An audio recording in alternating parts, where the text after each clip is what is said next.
매일의 새벽 기도 시간에 큐티집 순서에 따라 다니엘서를 묵상하고 있는데, 오늘 아침 새벽에 다니엘서 6장 1절에서 9절을 설교했고, 원래 내일 아침 새벽 다니엘서 6장 10절을 설교하는 순서입니다. 설교자로 살아가면서 다니엘서 6장 10절을 만나면 설교하고 싶은, 몇 번이라도 설교하고 싶은 설교가 있습니다.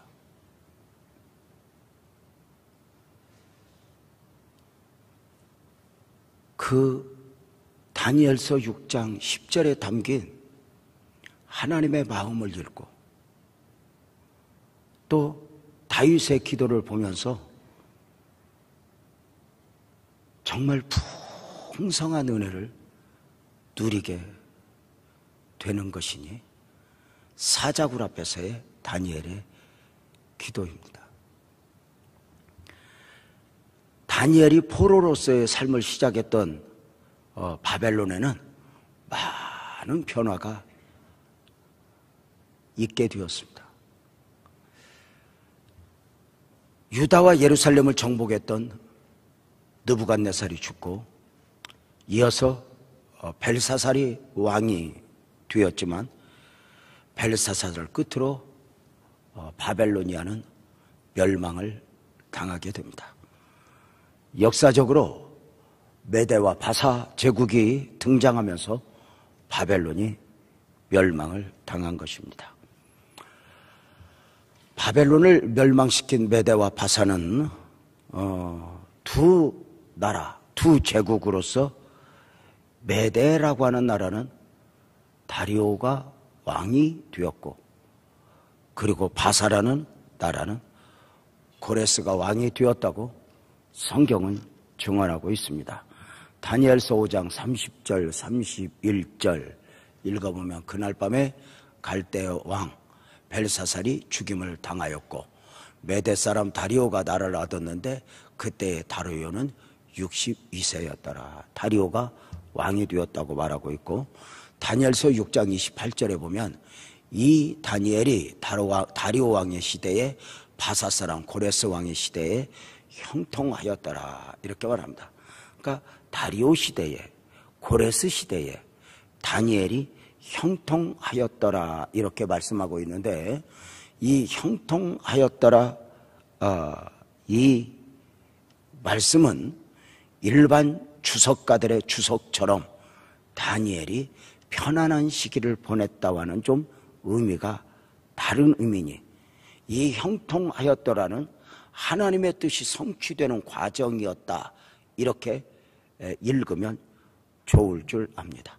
마치 요셉의 삶에서 보여지는 형통의 의미와 같다라는 것입니다. 하나님이 주신 꿈을 꾸었던 요셉, 그가 하나님의 뜻을 안고, 보여지는 부분은 애굽으로 팔려갔지만 하나님의 뜻을 안고 애굽으로, 노예로 팔려가게 됩니다. 노예 생활 10년, 억울한 감옥 생활 3년, 참으로 내일이 보이지 않는 처절한 삶을 살아야 했습니다. 그런데 놀랍게 성경은 노예 생활 10년, 감옥 생활 3년을 형통하였더라, 이렇게 평가하고 있습니다. 이해가 되십니까? 노예 생활 10년, 감옥 생활 3년을 왜 형통하였더라인가? 형통이라는 말은 일반적으로 잘 풀렸다는 말인데, 요셉의 삶이 풀린 것인가? 아닙니다. 보여지는 요셉의 삶은 얽혔지만 요셉의 삶에 담겨진 하나님의 뜻과 섭리는 얽힌 적이 없다는 것입니다. 하나님이 의도하신 바대로 보여지는 어떤 부분과 상관없이 당신의 뜻은 이루어지는 과정이었기에 형통하였더라입니다. 다니엘의 경우도 마찬가지입니다. 물론 총리가 되기는 했습니다. 그러나 사자굴 앞에 서야 했고 정적들과의 처절한 싸움도 싸워야 했습니다. 결코 포로로 끌려간 이방인의 삶이 만만하지는 않았습니다.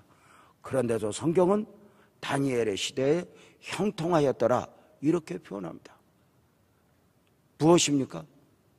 보여지는 다니엘의 삶은 만만치 않았지만 다니엘의 삶에 담겨진 하나님의 섭리, 하나님의 뜻은 성취되는 과정에 있었다 이렇게 말씀을 드리는 것입니다. 우리가 목회와 성경에 있어서 내 뜻대로 풀리지 않을 때가 많이 있습니다. 선교도 마찬가지지만 목회도 마찬가지지만 우리의 삶도 마찬가지지만 내 마음대로 안 될 때가 참 많이 있습니다. 내일이 보이지 않을 때가 있습니다. 그래서 우리는 답답한데 때로는 성경이 형통하였더라 이렇게 표현되어지는 것입니다. 무엇이냐면 마치 광야 40년이 마치 모세의 미디안 광야의 40년이 하나님의 뜻과 섭리가 이루어지는 과정이었기에 이것을 형통으로 보는 것이었습니다. 분명한 것은 오늘 말씀을 듣기 전에 먼저 유념을 좀 해야 될 것은 다니엘서를 비롯하여 에스라 느헤미야서는 제국들의 역사를 종종 기록하고 있습니다. 성경에서 보여지는 제국은 아수르 제국, 바벨로니아 제국, 메대와 바사 제국, 그 다음에 헬라 제국, 그리고 로마 제국까지 이어지거든요. 그런데 역사 속에서, 그러니까 일반 역사의 기록에서 제국들의 기록을 보면 몇 대 왕, 몇 대 왕, 몇 대 왕 이것이 연대별로 이렇게 정리할 수 있습니다. 그런데 성경에서 제국들의 왕을 이렇게 정리를 해보면 순서대로 배열이 되어 있지 않습니다. 왜냐하면 성경은 제국들의 이야기가 기록되어 있지만 제국들의 이야기를 하고자 함이 아닌 것입니다. 때로는 나중 사건이 먼저 기록되고 나중 왕이 먼저 기록되고 먼저의 왕이 나중에 기록이 되면서 하나님의 은혜와 섭리가 이루어지는 과정을 이렇게 표현해내고 있기에 우리는 성경을 보면서 일반 역사의 잣대로 이렇게 기준을 삼으면 성경에 오류가 있네 이렇게 오해할 수가 있기에 우리는 성경에 있는 그대로 어떤 사건에 베이지 말고 그 사건이 주시는 하나님의 은혜를 받는 것이 굉장히 중요하니 신앙적으로 접근하여 은혜를 받는 것입니다. 자, 사자굴 앞에서 다니엘의 기도는 처절한 영적 싸움이었습니다. 오늘 새벽에 제가 설교를 했는데요. 다리오가 왕이 되면서 다니엘을 총리로 등용하자 다니엘의 정적들은 다니엘을 수단과 방법을 가리지 않고 제거하려 했습니다. 문제는 다니엘이 허물이 보이지 않습니다. 정치에 있어서도 삶에 있어서도 허물이 보이지 않습니다. 그럼에도 저들은 포기하지 않았습니다. 포기하지 않았던 저들은 어떻게 다니엘을 해야 할 방법을 모색했느냐. 다니엘 6장 5절에 보면은 그들이 이르되 이 다니엘은 그 하나님의 율법에서 근거를 찾지 못하면 그를 고발할 수 없을 것이다. 이렇게 말을 했습니다. 마치 율법의 이름으로 예수님을 십자가에 못 박듯이 율법을 근거로 하여 다니엘을 제거할 계획을 세우니 저들은 수단과 방법을 가리지 않았습니다. 저들이 사용했던 방법은 왕을 이용하는 것이었습니다.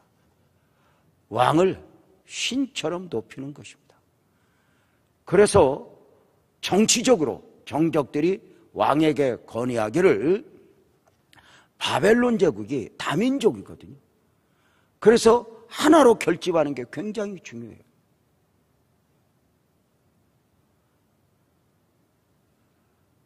저들이 건의하기를 이제 나라가 세워졌습니다. 이 나라가 든든히 서야 합니다. 하나가 되어야 됩니다. 이 일을 위해서 앞으로 30일 동안 각 민족이 각자의 신이 있겠지만 그 민족들마다 각자의 신에게 무엇을 구하는 것을 예배하는 것을 금지시키고 30일 동안은 목적을 가지고 왕에게만 경배하고 왕에게만 구하는 기간을 가지도록 합시다. 30일입니다. 만약에 이 기간에 각자의 신에게 기도하는 이가 있거든, 경배하는 이가 있거든, 사자굴에 그를 넣어 그를 죽여 본보기로 삼읍시다였습니다. 왜 그렇게 했을까요? 그때 다니엘이가 예루살렘을 향하여 창문을 열어놓고 하루에 3번씩 기도하는 모습을 보았었기 때문입니다. 어쩌면 저들 생각에도 이 법이 생기면 다니엘은 기도를 중단할 거야, 이렇게 생각했다면 이런 정도의 법을 만들지 않았죠. 저들은 어쩌면 이런 법을 만들어도 다니엘은 기도할 거야. 그런데 그 다니엘이 그 사자굴 앞에서의 그 법령이 생겼음을 알고도 그는 기도하니, 그것이 바로 오늘 본문 6장 10절입니다.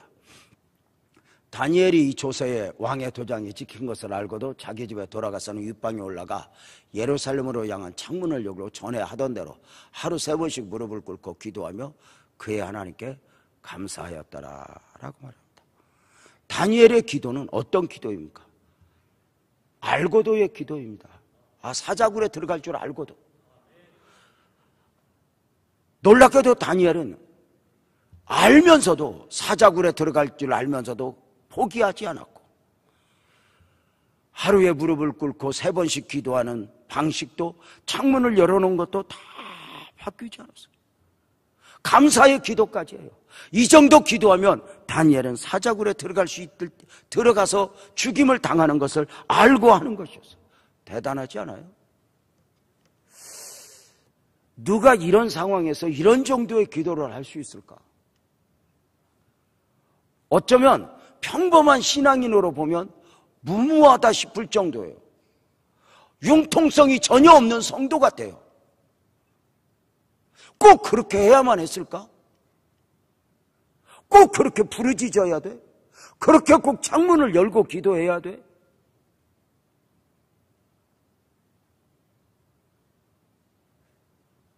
어쩌면 방식을 좀 바꿔도 되는 것 아닌가? 여기에서 우리가 다니엘의 기도에 의문을 가져보는 것입니다. 다니엘이 평소에도 이렇게 처절한 기도를 했을까? 어떻게 생각했어요? 성경은 기도와 간구를 따로 구분해요. 모든 하나님의 사람들이 평소에도 그렇게 간절한 간구의 기도를 하는 것은 아니에요. 다니엘도 역시 평소의 기도는 평범한 기도였을 거예요. 그가 누구여도 특별한 기도는 특별한 경우에 하는 것이에요. 그가 누구여도 날마다 겟세마네 기도를 할 수 있는 것은 아니에요. 예수님도 땀을 흘리고 피가 흘리는 기도는 겟세마네에서 했지 날마다 그렇게 했던 것은 아니에요. 특별한 기도는 특별한 경우에 하는 거예요. 다니엘도 평소에 이렇게 하루 3번씩 기도를 했을 거예요. 그렇게 기도하다가 결정적 순간에 이렇게 큰 기도, 성경에 기록될 정도의 기도를 하게 되고 목숨을 걸고 기도하는,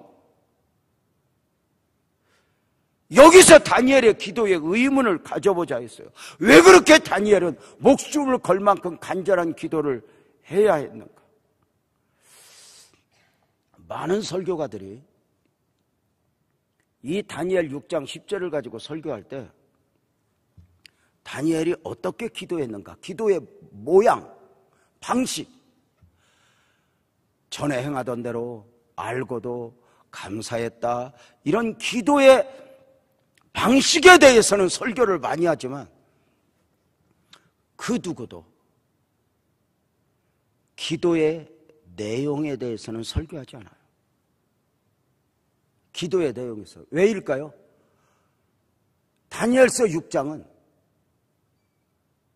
다니엘이 왜 그렇게 기도했는가는 기도의 방식은 말하고 있지만 기도의 내용은 말하지 않고 있기 때문에 그래요. 그런데 분명한 게 있어요. 기도의 내용이 분명하지 않은 가운데 이 정도의 간절한 기도는 이방인의 기도같이 되어버리는 거예요. 이만큼 간절하다면 간절한 만큼 기도의 내용도 분명해야 하는 것이죠.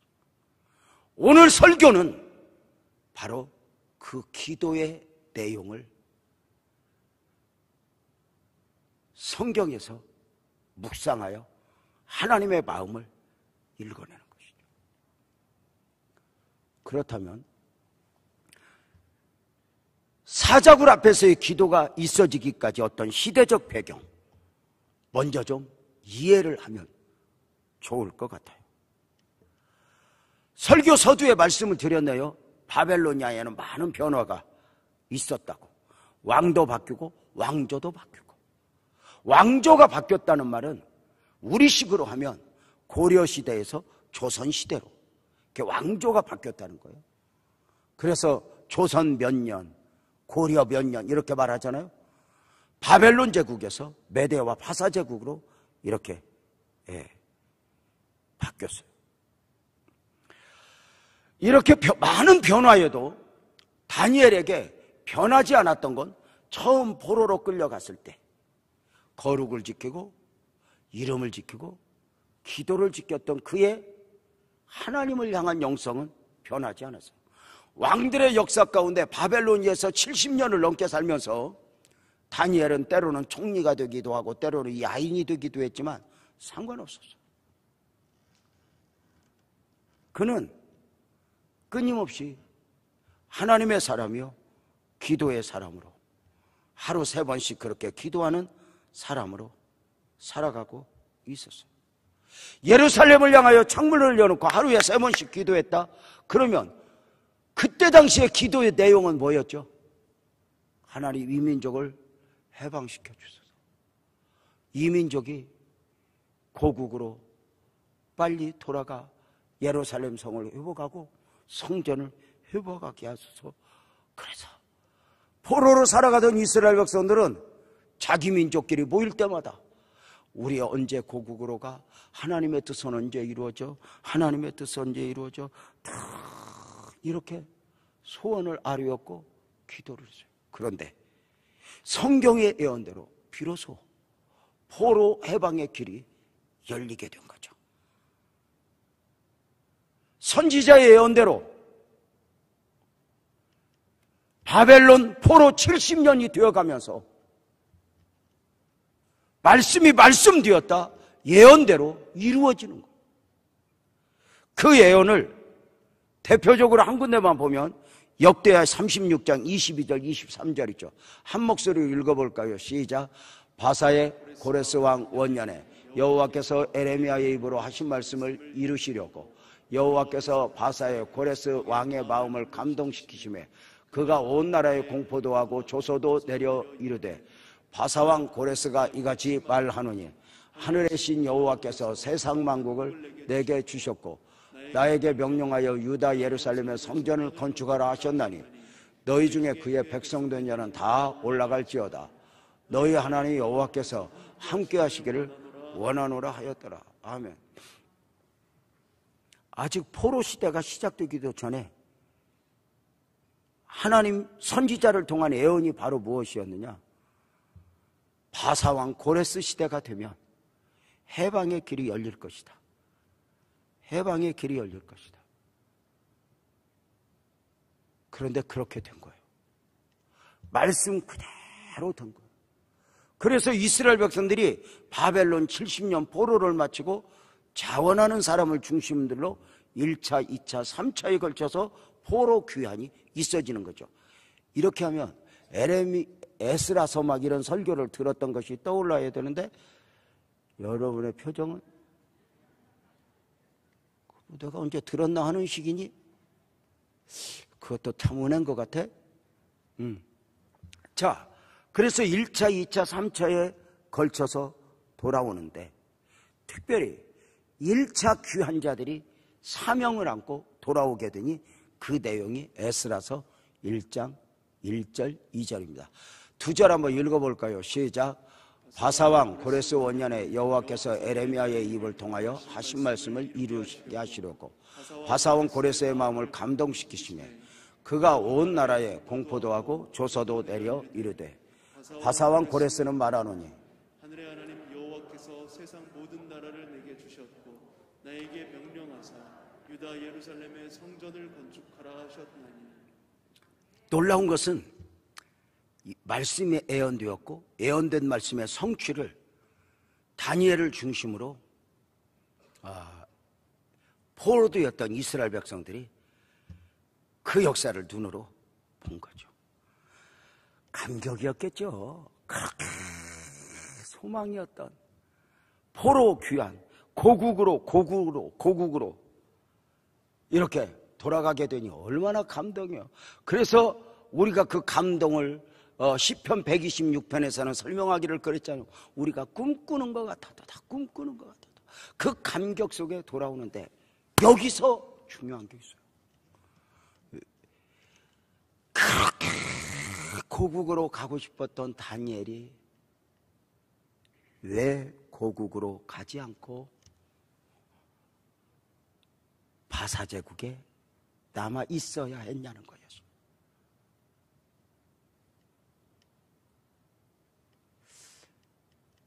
다니엘이 제일 먼저 가고 싶지 않았을까? 다니엘은 나이 많아 늙었지만 건강했거든요. 그런 거 있잖아요. 우리 북한에서 전쟁통에 피난 온 많은 고향을 북한에 둔 분들이 꿈에도 소원이 내 고향 땅 한번 밟아보는 거잖아. 다니엘이가 70년을 예루살렘을 사모했고 예루살렘을 향하여 창문을 열어놓고 기도했어요. 고국으로.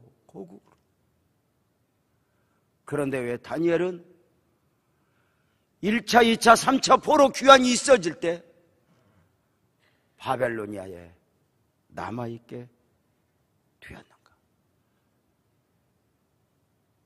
여기에 하나님의 특별한 섭리, 형통의 의미가 담겨 있는 거예요. 사명을 안고 다니엘을 하나님이 바벨로니아에 그냥 두셨던 거예요. 사자굴 앞에서 기도의 싸움을 싸워야 할 사람으로 말한다. 사랑하는 여러분, 사자굴 앞에서 다니엘이 목숨을 걸고 기도했던 이유가 뭐예요? 정말 무모하지 않아요? 한번 생각 좀 해보세요. 30일 기도 쉰다고 해서 누가 그걸 죄로 여기겠어요?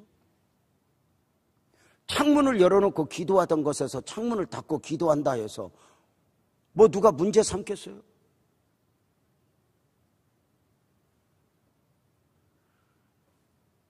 그런데 왜 다니엘은 우리가 평범한 신앙인이 보기에 어쩌면 융통성 없는, 어쩌면 평범한 신앙으로 보면 마치 어디에 비춰버린 광신자처럼 사자굴이 앞에 펼쳐져 있는데 왜 다니엘은 그렇게 처절해야 했는가? 잘 아시는 대로 다니엘이 사자굴 앞에서 기도할 때 당시 왕은 다리오 왕이었습니다. 다니엘을 등용했던 많은 왕들 중에 다니엘을 잘 사랑했고 귀하게 여겼던 왕이 바로 다리오 왕. 다리오가 다니엘을 귀하게 여겼던 이유에 대하여서 제가 오늘 새벽에 성이 같아서 그렇다고 이야기를 했는데 다행히 웃어주어서 고마웠습니다. 이 아재 개그를 그저 이해하신 것에 대해서. 사랑하는 여러분, 이 다리오 시대에 우리가 더 중요한 건 다니엘이가 기도하다가 사자굴에 들어갔고 사자굴에서 나왔고 이 과정을 통해서 다리오로 하여금 하나님을 보게 한 거예요. 하나님을 찬양하게 한 거예요. 이 사건이 그냥 있어진 사건이 아니었다는 거예요.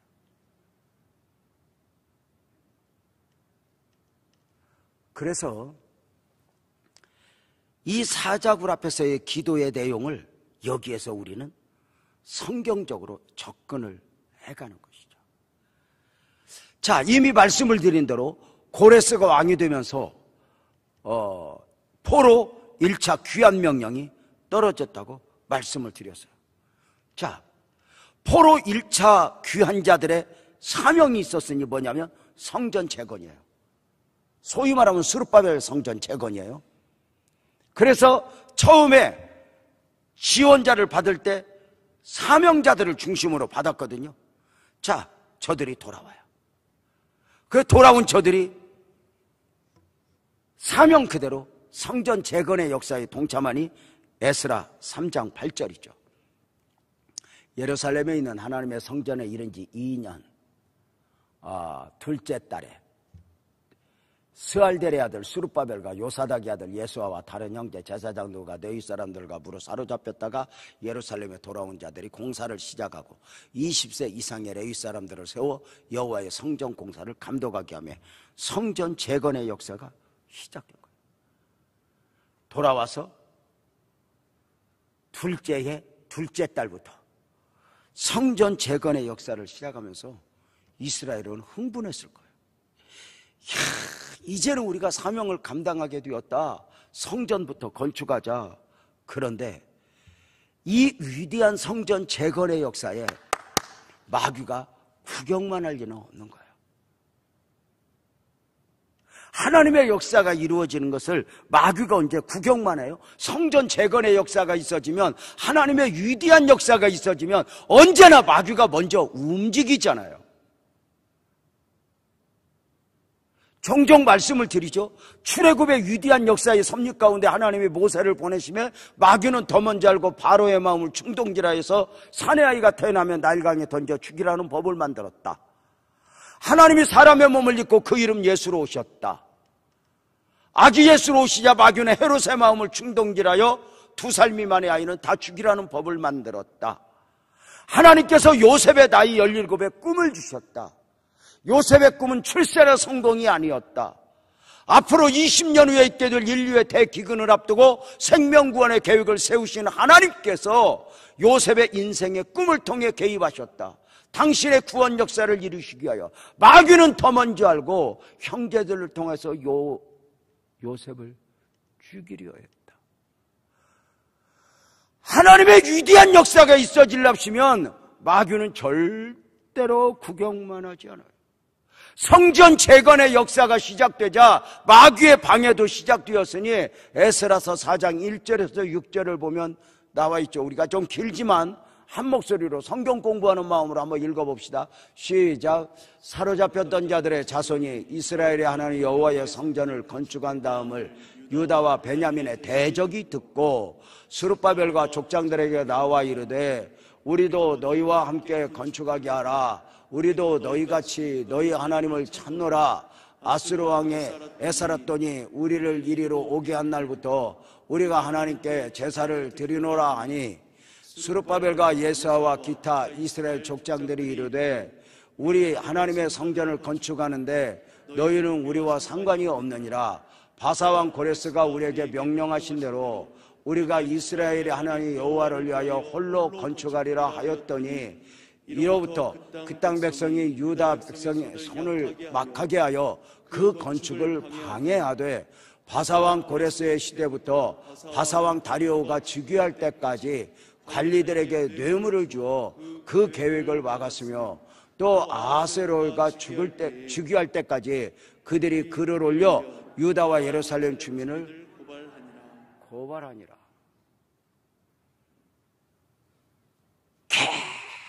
계속해서 성전 재건을 방해하는 거예요. 어떻게?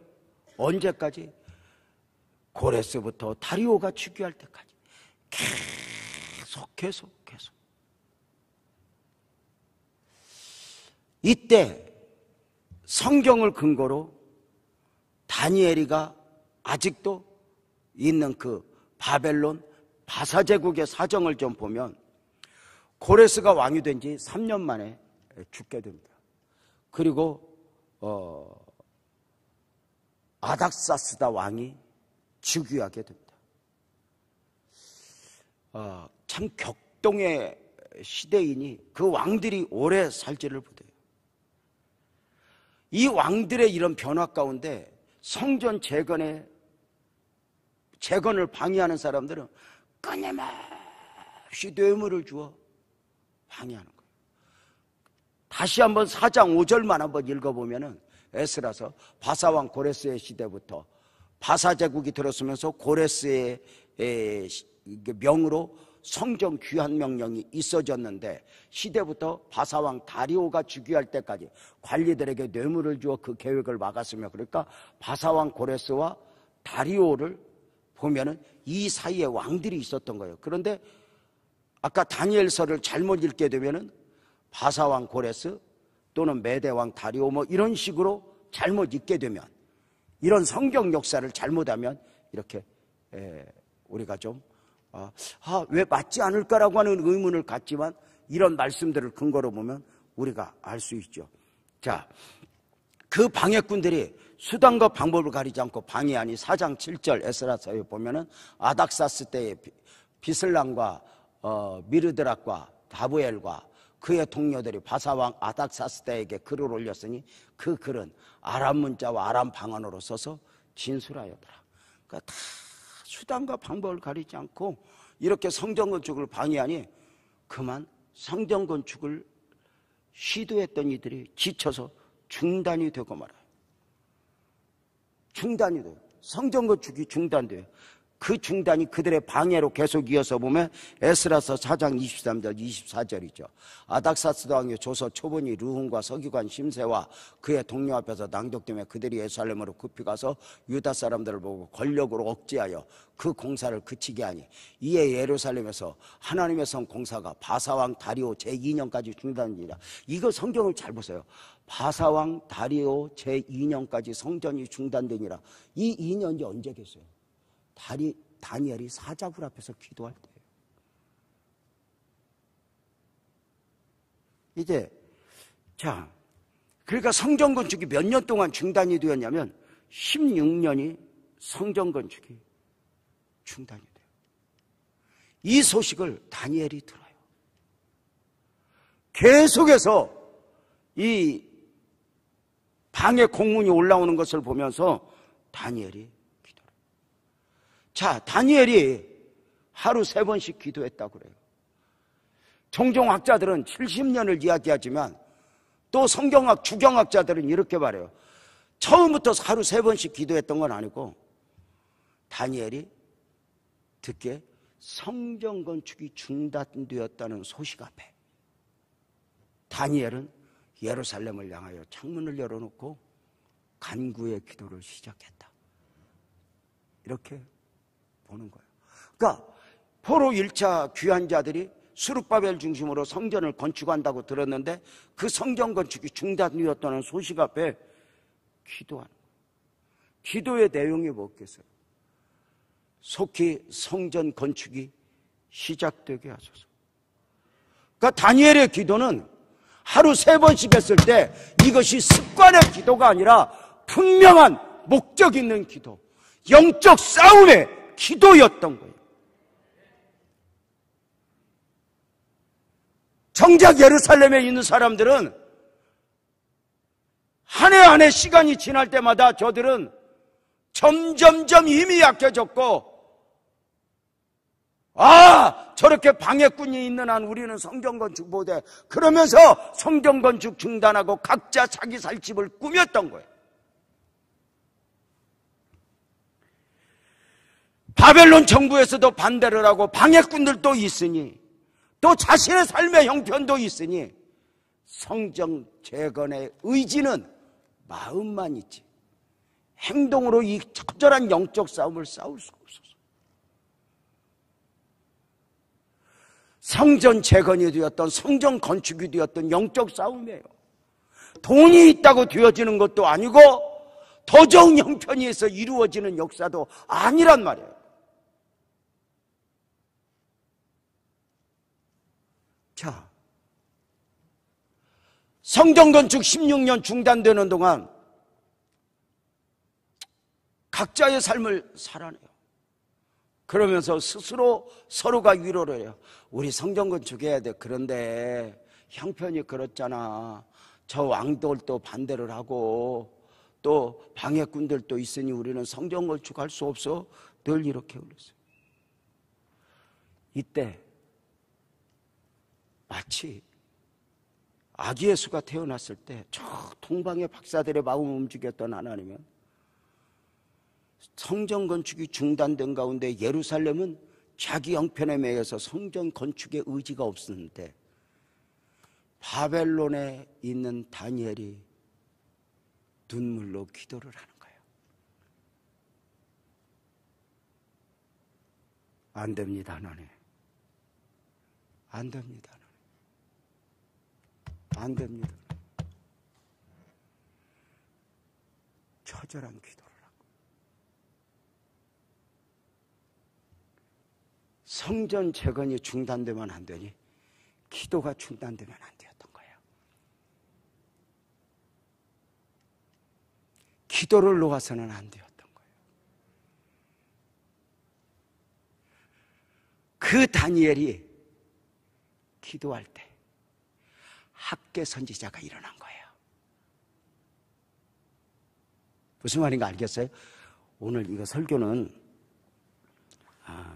은혜를 받으면 저 사람이 성경 공부 좀 실력이 있다 그런데 맹하면 사실 이런 설교는 1년에 한두 번, 두세 번 하겠지 날마다 이런 설교가 하는 건 아니거든요.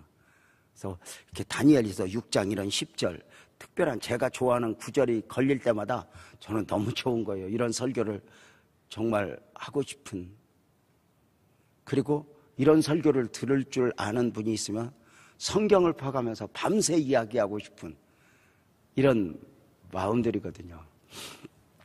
근데 이제 학계 선지자가 그때 일어나요. 그 학계 선지자의 외침을 보면 학계서 1장 2절부터 9절까지 좀 이제 보면은 그 막 하나님의 감동 속에 학계 선지자가 어떻게 외쳤나 그의 설교의 내용을 2절부터 9절까지 한번 좀 길지만 한번 읽어볼까요? 시작. 만군의 여호와가 이같이 말하여 이르노라. 이 백성이 말하기를 여호와의 전을 건축할 시기가 이르지 아니하였다 하느니라. 여호와의 말씀이 선지자 학계에게 임하여 이르시되 이 성전이 황폐하였거늘 너희가 이때에 완벽한 집에 거주하는 것이 옳으냐. 그러므로 이제 만군의 여호와가 이같이 말하노니 너희는 너희 행위를 살필지니라. 너희가 많이 뿔지라도 수확이 적으며 먹을지라도 배부르지 못하며 마실지라도 흡족하지 못하며 입어도 따뜻하지 못하며 일꾼이 싹쓸 받아도 그것을 구멍 뚫어진 전대에 넣음이 되느니라. 만군의 여호와가 말하노니 너희는 자기의 행위를 살필지니라. 너희는 산에 올라가서 나무를 가져다가 성전을 건축하라. 그리하면 내가 그것으로 말미암아 기뻐하고 또 영광을 얻으리라. 여호와가 말하였느니라. 너희가 많은 것을 바랐으나 도리어 적었고 너희가 그것을 집으로 가져갔으나 내가 불어버렸느니라. 나 만군의 여호와가 말하노라. 이것이 무슨 까닭이냐. 내 집은 황폐하였으되 너희는 자기의 집을 지키기 위하여 빨랐습니다. 학계 선지자가 일어나서 언제까지 이렇게 잠잠하여 있겠느냐. 산에서 나무를 베다가 빨리 전을 건축하라 외친 거예요. 같은 내용을 에스라서 5장 1절 2절에서 볼 수가 있어요. 한번 읽어볼까요? 같이 시작. 선지자들 곧 선지자 학개와 이또의 손자 스가랴가 이스라엘의 하나님의 이름으로 유다와 예루살렘에 거주하는 유다 사람들에게 예언하였더니 이에 스알델의 아들 수르바벨과 요사닥의 아들 예수아가 일어나 예루살렘에 있던 하나님의 성전을 건축하기 시작하며 하나님의 선지자들이 함께 있어 그들을 돕더니, 그러니까 무슨 말인가 알죠? 학개 선지자가 왜 이러고 있느냐? 이걸 에스라서에서는 학개와 이또의 손자 스가랴가 예언을 했다, 말씀을 전했다, 선포했더니 스룹바벨을 중심으로 성전 건축의 역사가 다시 시작되었다. 근데 16년간 중단할 때 원수들도 함께 쉬었다가 이제 이 역사가 다시 시작이 되니까 원수들이 다시 일어나요. 여러분, 마귀가 얼마나 끈질긴지 아세요? 이런 표현을 해요. 하나님의 역사는 마귀가 끈질긴 것보다 더 끈질겨야 열매를 맺지. 못 알아들어요? 그러니까 다시 말씀을 드릴게요. 하나님의 위대한 역사는 끈질긴 마귀보다 더 끈질겨야 열매를 맺지. 마귀가 방해한다고 이래서 저래서 하면은 하나님의 역사가 있어질 수가 없어요. 있어질 수가 없어요. 선교사님 한 분한테 전화가 왔네요. 목사님, 한국에서 건강해서 선교지에 왔는데요, 코로나에 걸렸어요. 그러면서 이렇게 말해요. 목사님, 다행인 것은요, 다른 사람들은 여행하러 와서 코로나 걸렸는데 저는 선교로 와서 걸려서 저는 지금 감사하고 있어요. 사랑하는 여러분, 마귀가 얼마나 끈질긴 줄 아세요? 환경으로는 너 안 돼, 너 어려워 이래요. 오늘 지금 선교사님 오셨거든요. 사할린 선교사님 오셨는데, 모든 선교제가 갈수록 좋은 때가 오겠지 더 좋은 때는 없다고 생각해요. 목회도 더 좋은 때는 없다고 생각해요. 끈질긴 마귀가 절대로 비단길 깔아주고 박수 쳐주지 않아요. 그래서 성전 건축도 더 좋은 환경을 기다리면 건축할 수 없어요. 종종 드리는 말씀이잖아요. 하나님은 성전 건축에 할 수 있도록 믿음을 주시지 돈을 주지 않는다고. 왜냐하면 자기가 돈이 없어도 되니까 우리도 없어도 되는 줄 알고 자꾸 이렇게 믿음만 줘요. 하나님의 역사는. 그래서 믿음으로 가야지 돈을 보고 가면 깨져버려요. 모든 하나님의 일이 다 그래요. 33년 전에 제가 교회를 개척하러 안산에 오면서 하나님 돈 주세요 갈게 그러면 지금도 기도만 하고 있을 거예요.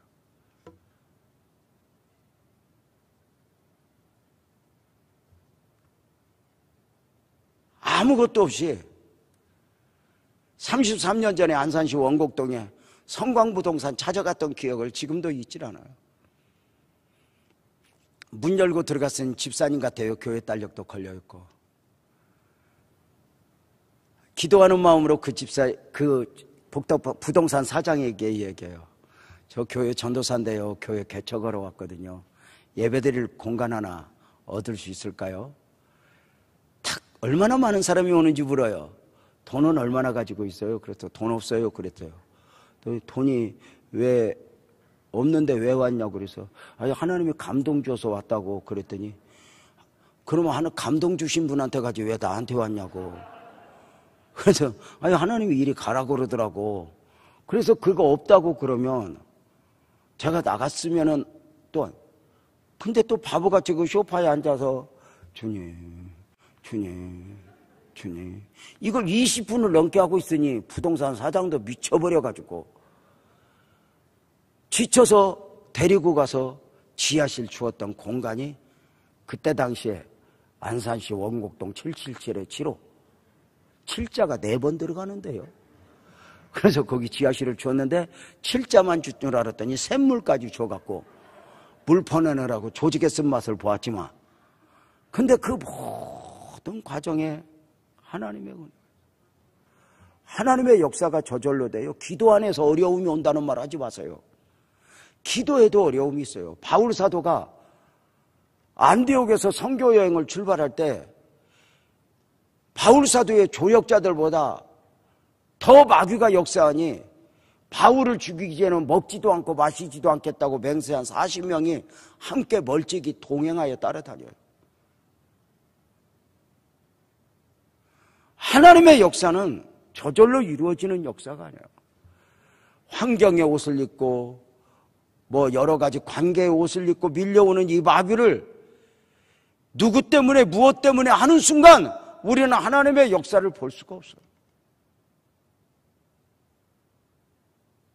형편이 어려워서 죽으면 죽으리라가 아니에요. 그저 죽으면 죽으리라가 아니라 아니면 열매를 맺을 수 없기 때문이죠. 자, 보세요. 그 원수들이 다니엘이 중단된 16년간 기도할 때 하나님이 감동을 주어서 학개 선지자가 일어났고 스가랴 선지자가 일어나 예언을 하자 저들이 성전 건축을 시작해 방해꾼들이 또 일어나니 그들이 어떻게 방해를 하는가? 에스라 5장 5절을 보십시다.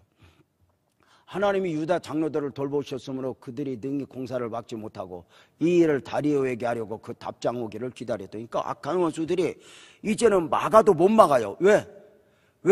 아멘 크게 봐요. 믿음으로 하니까. 목숨을 걸고 하니까 못 막는 거예요. 전에는 겁을 주고 막 이렇게 막 고발을 하겠다 그러면 늘 바들바들 떨더니 이제는 학개 선지자의 설교를 듣고 스가랴 선지자의 설교를 듣고 죽으면 죽으리라. 그리고는 나무를 꺾어다 돈이 없으면 나무를 꺾어다 성전을 건축하는데 방해해도 안 되니까 이 악한 원수들이 바로 누구에게? 다리오 왕에게 편지를 보내서 왕을 대적하려고 이들이 지금 성전을 건축합니다. 이들을 빨리 공사를 중단하십시오. 이렇게 편지를 보내는 거예요. 그 편지를 보낸 내용이 에스라서 6장 5절 17절 쭉 나오는데 제가 이 내용을 지금 다 말씀을 드릴 수 있지만 내용은 간단해요. 그런데 지금부터 잘 들어보세요. 다리오 왕 2년에 그때가 언제예요? 사자굴의 사건이 있을 때. 이 마지막 편지가 다리오 왕에게 올 때 다니엘이 사자굴에 기도를 한 거예요.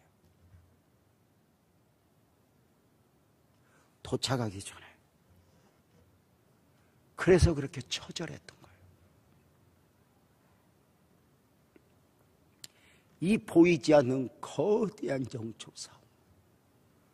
다니엘은 영적으로 보았다가 아니라 그걸 느끼면서 하나님이 주신 감동 따라 웬일인지 이번에는 기도를 중단할 수 없어.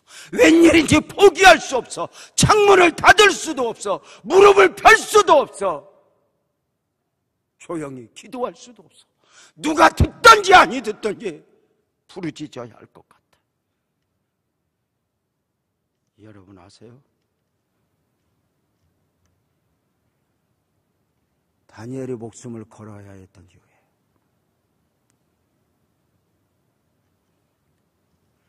성전 재건의 역사는 예루살렘에서 있어졌고 학개 선지자와 스가랴 선지자의 설교를 듣고 있어졌지만 멀리 바벨론에서 멀리 그 바사 제국에서 다리오 왕 최종 결재권을 가진 그 다리오 왕 앞에 편지가 도착하기 전에 사자굴 사건의 역사가 있어졌다 그 말이죠. 하나님은 보여지는 역사가 이 속에서 있었지만 한쪽에서는 거대한 영적 중보의 싸움이 있어진 것이죠. 놀랍지 않아요? 우리가 선교사들을 위하여 기도해야 되는 이유, 가끔은 우리가 이렇게 어설프게 부르짖는 것 같지만 중보의 기도가 필요한 이유,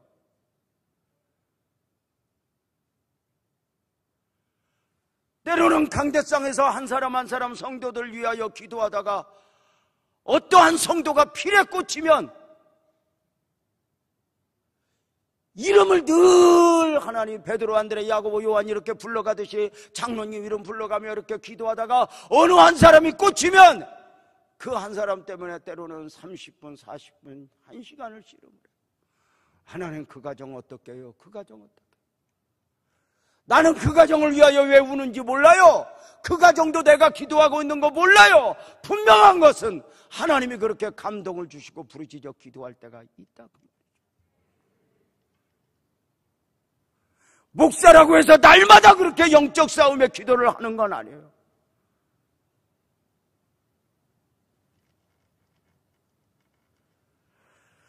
다니엘은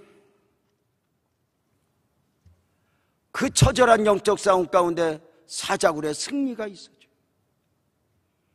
놀라운 게 뭐죠? 다리오가 그 사자굴 사건을 통해서 하나님을 봐요. 그러면서 원수들의 편지가, 방해 편지가 도달했을 때 다리오 왕이 그 경험한 그 따끈따끈한 마음을 가지고 대책을 세우니 그게 바로 에스라서 6장 1절에서 5절에 나오는 내용이에요.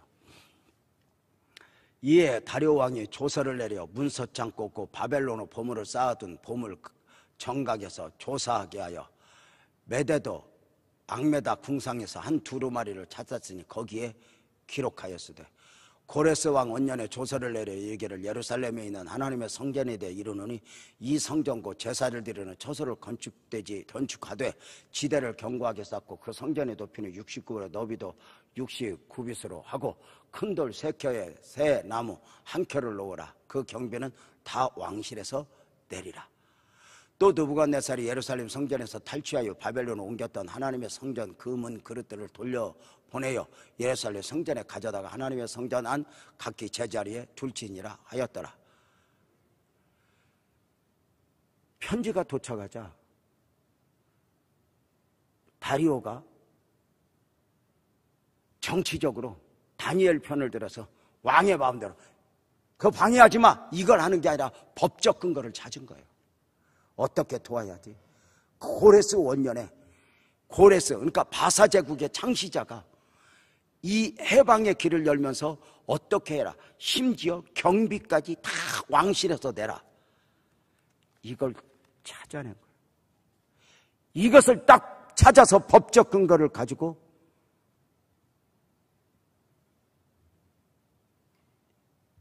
성전 재건의 명령이 떨어지는 거예요. 원수들이 방해해달라고, 건축을 막아달라고 보낸 어떤 것을 이렇게. 그래서 에스라서 6장 11절 12절에 보면은 내가 또 명령을 내려놓으니 누구를 막론하고 이 명령을 번제하면 그의 집에서 들보를 빼내고 그를 그 위에 메어 달게 하고 그의 집은 이로 말미암아 거름더미가 되게 하라. 만일 왕들이나 백성이 이 명령을 변조하고 손을 들어 예루살렘에 하나님의 성전을 헐진데 그곳에 이름을 두신 하나님이 그들을 멸하시기를 원하노라. 나 다리오가 조서를 내렸더니 신속히 행할지니라. 이렇게 명령이 딱 떨어집니다. 누구든지 이 성전 건축을 방해하면, 그 하나님을 방해하면 뭐 거름더미가 되리라 뭐 이렇게 강조를 하면서 성경 건축이 탁 명령이 떨어지면서 성전 재건의 역사가 완공되니 에스라서 6장 16절이죠. 이스라엘 자손과 제사장들과 내윗 사람들과 기타 사로잡혔던 자의 자손이 즐거이 하나님의 성전 봉헌식을 행하니. 놀랍지 않아요? 성교도 목회도 성전 건축도 그냥 이루어지는 역사가 아니에요. 처절한 영적 싸움이죠. 그저 좋은 사람들이 모여서 좋은 회의만 하면 되는 게 아니에요. 좋은 마음만 가지면 되는 게 아니에요.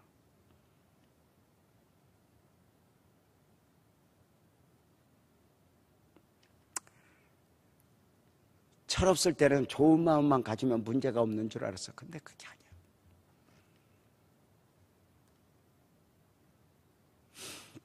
하나님의 일이, 좋은 일이 좋은 일 되기까지는 얼마나 처절한 영적 싸움이 필요한지 몰라. 지금 저는 여러분과 함께 오늘 밤에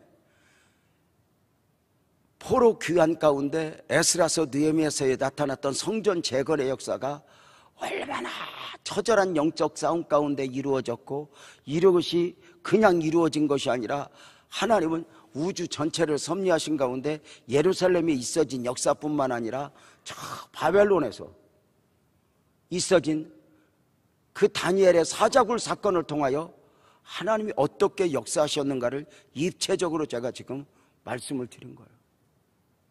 여기서 하나님의 마음을 읽어봐요. 때로는 내 사역이 내 마음대로 안 돼요. 사할린 선교사님이 말씀하시더라고요. 방법이 없어요. 방법이 없어요. 우리가 목회를 하면 정말 방법이 없을 때가 너무 많거든요. 그래서 주저앉아 탄식을 하고 울거든요. 사랑하는 여러분, 그 하나님의 섭리를 우리가 어떻게 다 이해를 해요? 요셉을 노예로 생활을 하게 하고 억울하게 감옥에 가게 한 하나님의 섭리를 우리가 다 어떻게 이야기해요? 성경이 형통했더라 그러지만 우리가 그걸 다 품어낼 수 없죠. 자, 보세요. 다니엘이가 그렇게 고국으로 가고 싶어 했잖아요. 그런데 하나님이 다니엘을 그냥 둬요, 바벨론에. 근데 더 놀라운 건 하나님의 감동 따라 다니엘이 순종을 해요. 저는 이 부분이 매력이 그렇게 있더라고요. 어느 날 이 다니엘의 마음을 느끼면서 내가 가고 싶었던 거, 내가 얻고 싶었던 거 하나님이 아니다 싶으면 그것을 수용하는 다니엘. 여전히 사명을 놓지 않는 다니엘. 우리가 모세 설교를 하지만 가나안 입구에서 모세야 그만 했을 때 하나님 알아서 오세요. 이게 아니라 아멘, 수용하는. 저는 다니엘이가 70년 동안 고국으로 그런 거 있잖아요. 북한 땅 고향인 사람은 내가 거기서 흙 한 번만 만져보고 죽으면 그런 소리 하잖아요.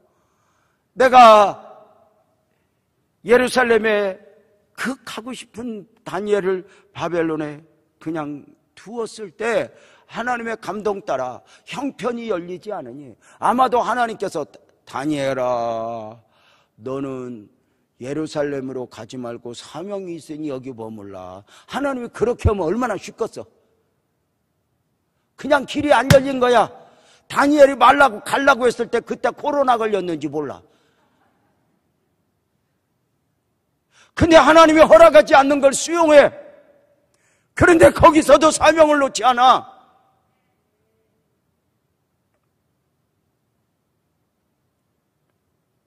하나님의 성전 건축을 하다 보면 나에게 맡겨지면 열심히 하지. 그러면 나에게 맡겨지지 않으면 목사님 내가 기도할게요. 내가 정말 다른 방법으로 헌신할게요 했는데 내가 하고 싶은 방식 안 맡겼다고 방해꾼들이 되는 경우들이 얼마나 있는지 몰라요. 사랑하는 여러분 어땠어요? 얼마나 고국으로 가고 싶었는데 하나님이 막으니 가지 않아도 여기에 하나님의 뜻을 믿고 형통하게 하셨더라. 그 하나님의 뜻을 믿고 사명을 놓지 않는 거예요. 내가 그곳에 가서 하나님의 사명을 감당하는 것이 아니라 여기 있어서도 사명자의 모습으로 자기 자신을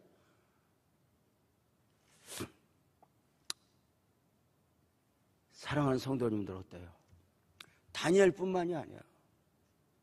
하나님이 몰라서 나를 가난하게 하고 몰라서 내 가정에 아픔이 있고 이런 걸까? 그저 우리가 기독교 신앙이 단순히 우한질고 없애고 뭐 이런 걸까? 아니잖아.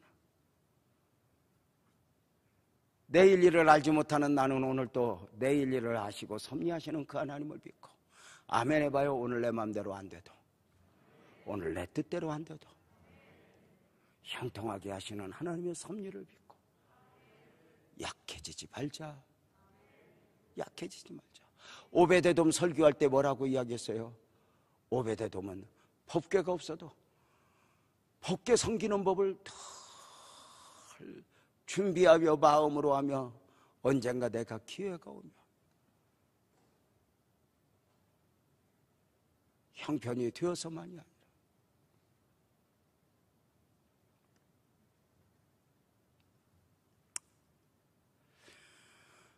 성전 건축 중단의 소식 앞에 하루 3번씩 기도하던 다니엘. 어느 날 사자굴 앞에 사건이 펼쳐졌을 때 딱 그 기도를 하게 되면 사자굴에 들어간다 할 때 이 딱 위기 앞에서 이거 영적 싸움이구나 하고 돌파를 하는 거예요. 창문을 더 열고 무릎을 꿇고 원수들이 보는 데서 두 손을 들고 부르짖죠. 기도의 내용이 뭐였겠어요? 뭔가 하나님 성전 재건의 건축이 다시 시작되게 하소서. 하나님의 역사가 다시 이루어지게 하소서. 하나님 왕의 마음을 움직여 주소서.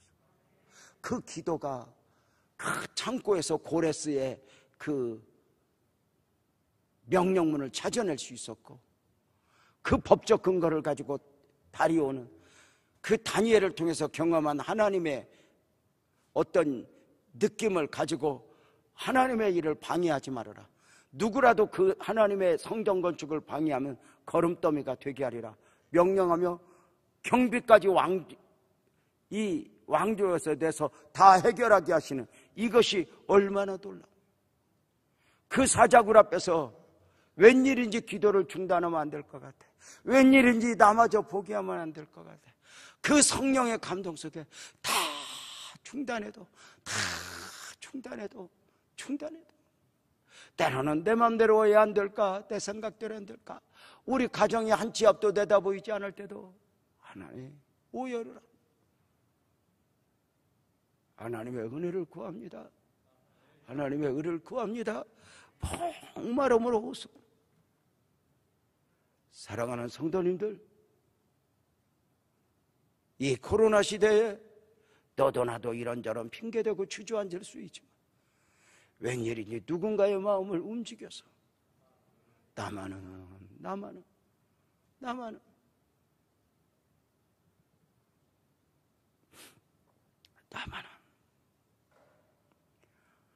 왠지 그 기도를. 그런데 분명한 것은 성경을 보면서 느끼는 것은 다니엘은 성전 재건을 방해하는 그 처절한 영적 싸움을 싸우면서 그 사자굴에 깊이 들어가는 기도를 하면서요, 다니엘서 이제 다음 주부터 보면 이제 다니엘서 7장부터 6장 마지막 7장부터는 하늘문이 열려요. 영적인 세계를 보게 돼요. 그리고 다니엘서에 성전 재건이 완공되었다, 봉헌식이 있었다, 이걸 다니엘은 기록이 없는 걸 보면 다니엘은 못 보고 하늘나라 간 것 같아요. 못 보고 그 소식을 듣지 못하고 하늘나라를 간 것으로 이렇게 이제 성경 흐름상 그렇게 돼요. 그러나 다니엘이 보았느냐 보지 않았느냐는 중요하지 않아요.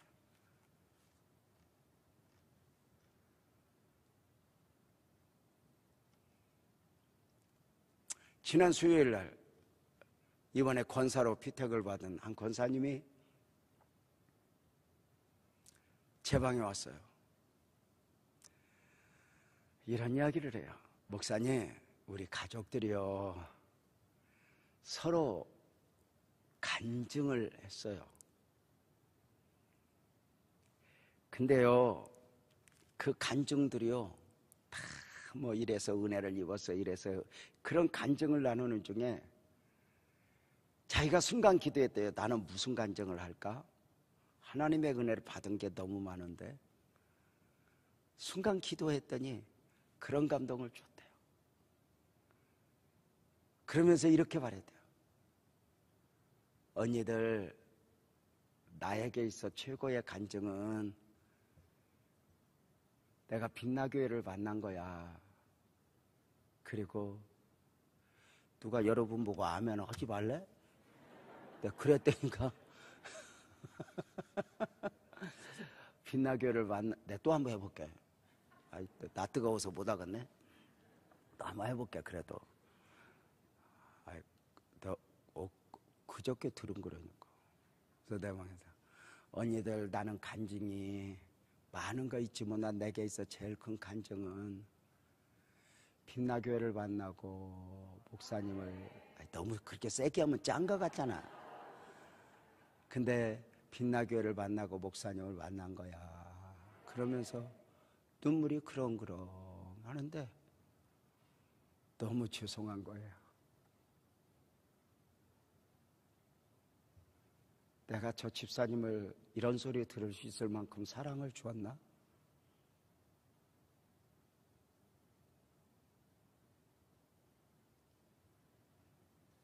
근데 교회를 그렇게 사랑하는 거예요.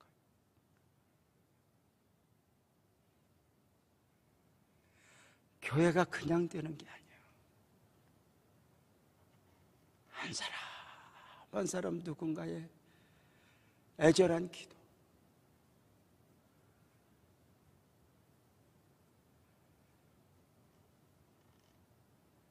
다니엘의 사자굴의 기도가 늘 있는 기도는 아니지만